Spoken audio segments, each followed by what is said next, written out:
सहरसा में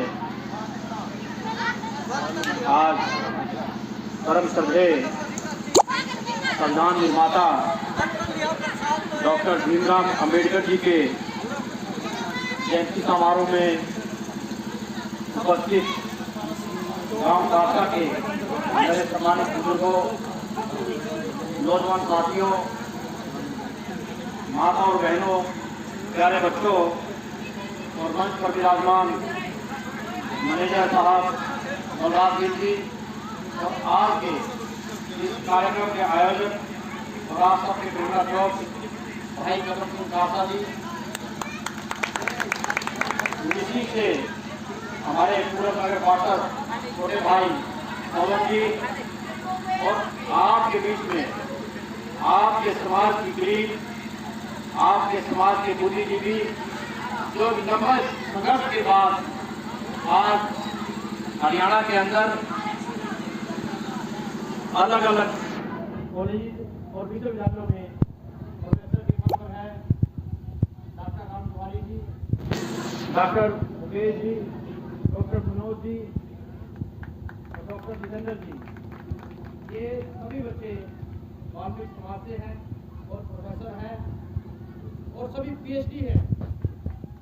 आप देखो कि पहले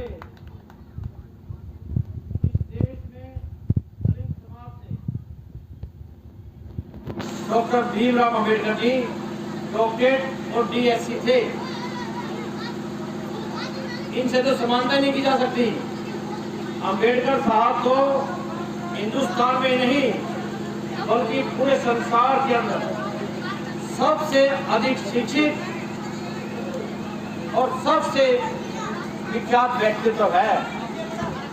आपको जानकर हैरानी होगी कि पूरे संसार में, हिंदुस्तान में नहीं पूरे संसार की अगर बात करें तो जो स्टैच्यू होते हैं ना, बुद्ध जिसको बोलते हैं, मूर्ति जिसको बोलते हैं, आपने देखी होगी बहुत से महापुरुषों की मूर्तियां लगी होती है रोडों पर, चौकों पर।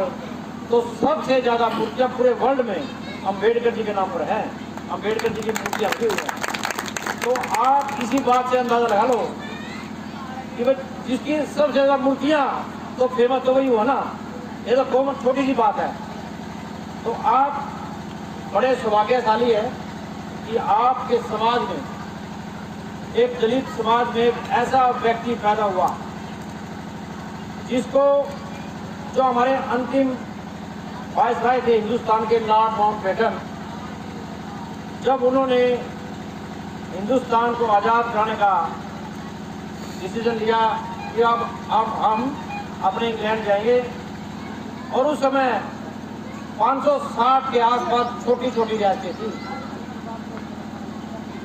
और देश में, हिंदुस्तान में इतनी असमानता थी, इतना भेदभाव था कि आप कल्पना नहीं कर सकते। हमारे बुजुर्ग बैठे हैं, 50 साल पहले क्या हालत थी और आज क्या हालत है, जमीन आसमान का अंतर है। अब कम से कम हमारे सामने तो कोई भेदभाव की मत नहीं कर सकता। अब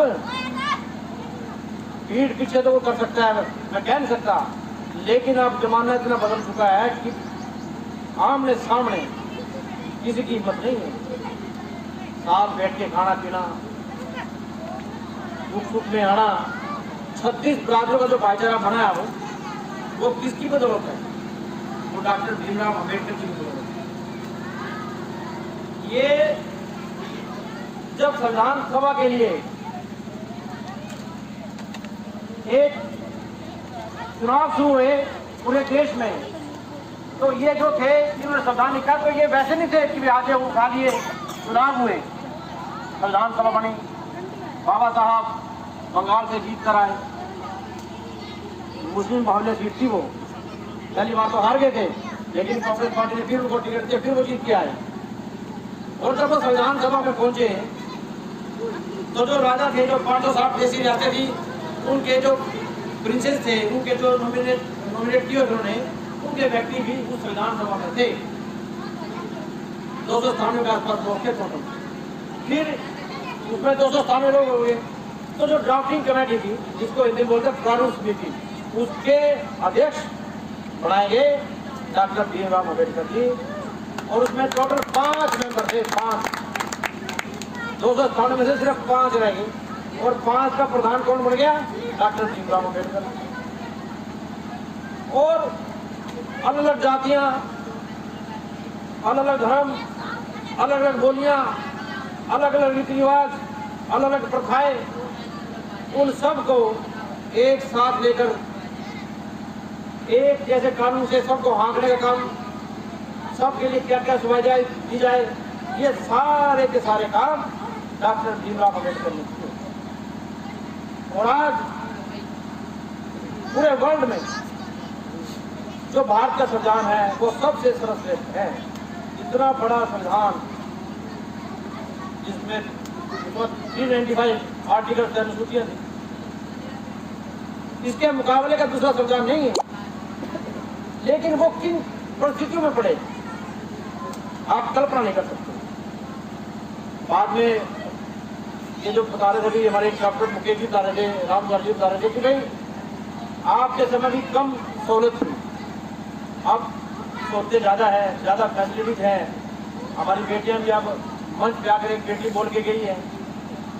तो इस तरह की चीजें जो है अब धीरे धीरे बढ़ रही है। मैंने खुद इंग्लैंड से पीएचडी की, डबल पीएचडी किया मैंने, और हम कोई ऊपर से नहीं टपके। मैं गोंडा से हूँ, मेरे पिताजी सफाई कर्मचारी थे, नगर पालिका में सफाई कर्मचारी के पद पर थे, तो बड़े पोस्ट तो थी नहीं कि वो IAS IPS अफसर थे। लेकिन एक ललक थी भाई हमें पढ़ना है, जो क्यों पढ़े। मेरी भी 24 किताबें छप चुकी है अभी तक। और बाद में हुड्डा साहब की नजर पड़ी, मैं सिलसिला यूनिवर्सिटी में था, मैं इतना पढ़ा लिखा लड़का है, जिस आदमी ने पीएचडी इंग्लैंड से करी है, उसने मुझे हरियाणा लोक सेवा आयोग का सदस्य बनाया 2014 में। ये एक ऐसी पोस्ट होती है जो हरियाणा के लिए जज बनते हैं, उनको सिलेक्शन करती है। SDM, DSP, तहसीलदार, प्रोफेसर, डॉक्टर, यानी कि हरियाणा के अंदर जितने भी क्लास 1 और क्लास 2 पोस्ट होती है ना, वो सब हमारे पास से लगते हैं। मैं 36 साल की उम्र में उस पद पर पहुंचा, तो बड़े मान सम्मान का विषय था वाल्मीकि समाज के लिए, और हमने भी इज्जत रखी, बेदाग बिल्कुल इज्जत से वहां से रिटायर हुए। नहीं तो इतने बड़े पद पर जाकर आदमी वैसे ही हो देता है कम उम्र में।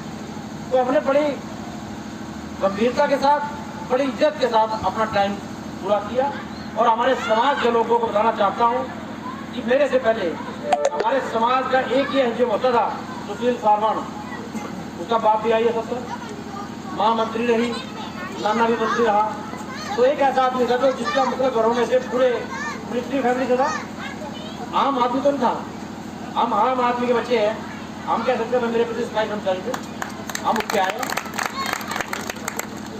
आज आपको जानकर खुशी होगी कि वाल्मीकि समाज के 5 बच्चे जज हैं। हमारे टाइम में 2 लड़के थे मेरे से पहले, और 6 SDM लड़के लगे हैं मेरे कार्यकाल में वाल्मीकि समाज के। और डॉक्टर, SDO और प्रोफेसर तो 17 प्रोफेसर लगे। तो अब इनकी जिम्मेदारी बनती है आगे।